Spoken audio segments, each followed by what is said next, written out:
Number হচ্ছে আপনার সম্পদ থেকে বেছে বেছে আপনার ভালো জিনিসটা আপনাকে দান করতে হবে।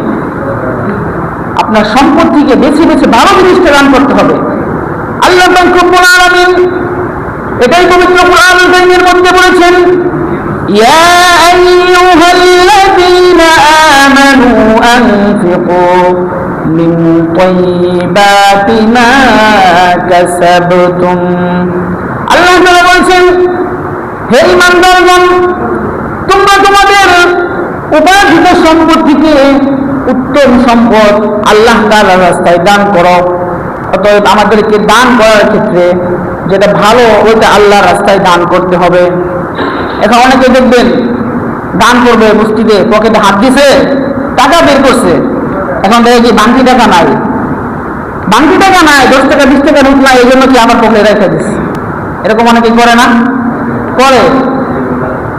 আল্লাহ রাস্তায় কি আপনার উত্তমটা দান করতে হবে, ছিঁড়া ফোড়া টাকা আল্লাহ রাস্তায় দান করা যাবে না। আবার অনেকে দেখবেন বিবাহের আয়োজন করেছে, বিশাল বড় আয়োজন করেছে, যে মেয়ের বিয়ে, বড় মেয়ের বিয়ে, খানা কম করলে তো অসম্মানী হয়ে যাবো, এই জন্য অনেক বাড়তি আয়োজন, মানে বাড়তি রান্না বাড়া করেছে। এখন শেষ পর্যন্ত কি লোক কম এসেছে, এই জন্য সব খাবার শেষ হয় নাই। এখন না পাইরা ওই বাড়তি খাবারগুলো কি এতিম মিসকিন বা গরিবদেরকে দেয়। এটা কিন্তু তাদের উদ্দেশ্যে পাক করা হয় নাই, ওই বাড়তি হয়েছে, নষ্ট হয়ে যাবে, এই জন্য কি বাড়তি খাওয়া না, ওই গরিব মিসকিনদেরকে দেওয়া দেয়। এটা হলো ওইরকম হয়ে গেল যে একজন বখিল, সে রুটি খাচ্ছিল, একটা চিড়ে এসে সুমে তার রুটিটা নিয়ে গেল। এখন বখিল সে ওই চিড়ের পিছে পিছে দৌড়ানো শুরু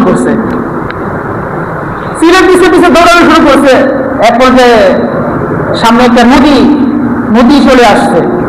এখন চিড়ে চিন্তা করলো, এমন মানুষের রুটি নিছি যে যার অত্যাচারে দিনের কারণে কোনো গাছের মধ্যে বসতে পারি না, যে একটা গাছে বসে রুটিটা খামো, এমন কিপনের রুটি আমি নিছি।